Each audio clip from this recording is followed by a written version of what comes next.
প্রিয় দর্শকবৃন্দ, আসসালামু আলাইকুম। কেমন আছেন আপনারা? আশা করি আল্লাহর রহমতে ভালো আছেন। যদি চ্যানেলটি ভালো লাগে অবশ্যই চ্যানেলটি সাবস্ক্রাইব করুন। আমার পাশে থাকবেন প্রতিদিনের মতো। আজ করে একটা প্রোগ্রামের চ্যানেল হাজির করেছি। মিডিয়া কি কারণে আসছে সেটা আপনাদেরকে শোনাবো। আসসালামু আলাইকুম আপু। ওয়ালাইকুম আসসালাম। ভালো আছেন? আলহামদুলিল্লাহ ভালো আছি। এই তো, আপনি ভালো আছেন? ইনশাআল্লাহ ভালো আছি। আপুর কি বিয়ে শাদী হয়েছে? হ্যাঁ, আমার বিয়ে হয়েছিল। আমার হাসব্যান্ড মারা গেছে হার্ট আর অ্যাটাক করে। হার্ট অ্যাটাক করে মারা জি গেছে? হ্যাঁ, কতদিন ধরে স্বামী ছাড়া আছেন? ৩ বছর।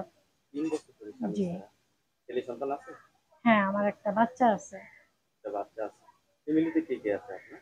ফ্যামিলিতে আমার মা আছে আর একটা ছেলে আছে। মা আছে, একটা ছেলে আছে। ভাই জি। বোন কেউ নেই?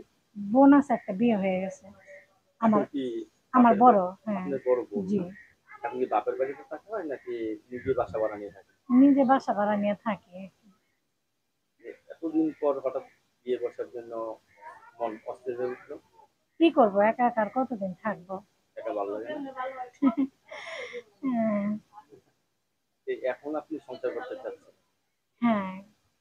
কিরকম ছেলে চাচ্ছেন? অনেকে তো বউ মারা গেছে, বউ চলে গেছে, আর জি, আজকে জি, আপনাকে জি। বিয়ে করছে। এরকম একটা, হ্যাঁ, হৃদয় ব্যক্তি চাই, যেহেতু মনে করেন তার বয়স থাক, কিন্তু সমস্যা নাই। তার ১ ডজন বাচ্চা-কাচ্চা থাক, তাও আমার কোনো সমস্যা নাই। কিন্তু তার যেন বউ না থাকে। বউ। বউ মারা গেছে, বউ চলে জি, গেছে, এই হ্যাঁ, বউ সমস্ত চলে গেছে বিষয় আপনার এরকম, জন্য ঠিক হ্যাঁ, আছে? হ্যাঁ, এরকম হইলে আমি বিয়ে বসবো। কিন্তু যার বউ আছে এরকম কোনো লোকের কাছে বিয়ে বসবো দরকার না। নেই এরকম এক আগুন থেকে আর এক আগুনে যাওয়ার দরকার নেই, না, না, কারো ঠিক না? সংসার ভাঙবো না, কারো অভিশাপ নিব না। কারণ একটা বুদ্ধিমান মেয়ের কথা বলছেন আপনি। লেখাপড়া করছেন কিছু? এই হালকা পাতলা এই চিঠিপত্র লিখতে পারি, পড়তে পারি, ব্রেকিং নিউজ পড়তে পারি, এটাই। স্বামীর কাছে চিঠিপত্র দেখার মতো ক্ষমতা রাখেন আর কি নাকি, হ্যাঁ? হ্যাঁ, সেটাই। আচ্ছা। আর রান্না বান্না কিরকম আপনার? ভালো তো? জি, রান্না বান্না ভালো? সেই ফাটাফাটি রান্না-বাড়া করতে পারে। তাই? হ্যাঁ। রাত্রে স্বামী বাসায় আসলে একটা স্ত্রীর কি দায়িত্ব থাকে বলতে পারবেন? যেহেতু সংসার করছেন, হ্যাঁ, স্বামীর কি, কি লাগবে, কোনটা দরকার, স্বামী আসলে তারে সবকিছু আগায় দেওয়া, তারে খাবার বেড়ে দেওয়া। যাবার যত্ন, হ্যাঁ, সবকিছু যাবতীয়। এটাই হলো হ্যাঁ, এটাই অরিজিনাল তো। নারীর, হ্যাঁ, মেয়েদের ধর্ম। মেয়েদের ধর্ম আর কি। তাহলে বয়স্ক লোক হলে আপনার সমস্যা হবে না। জি না। এখন আপনি নতুন করে সংসার করতে চাচ্ছেন, একটা মেয়ের জীবনে এভাবে চলতে পারে না। কারণ নারীর জীবনে মাথার উপর ছাতা না থাকলে নারী মানে অমূল্যহীন ভাবেই হ্যাঁ, চলতে হ্যাঁ, হয়। সেটাই তো দেখলাম ৩ বছরে। বাবার বাড়ির লোকজনও কিন্তু ওটা অন্য চোখে দেখে, স্বামী হ্যাঁ, না হ্যাঁ, থাকলে। হ্যাঁ। তাহলে 3টা বছর ধরে আপনার স্বামী ছাড়া কি হয়েছিল? আপনার স্বামী মানে মারা গেল হ্যাঁ, কিভাবে? স্ট্রোক করছিল, পরে হাসপাতালে নেওয়ার সময় অ্যাম্বুলেন্সে মারা গেছে।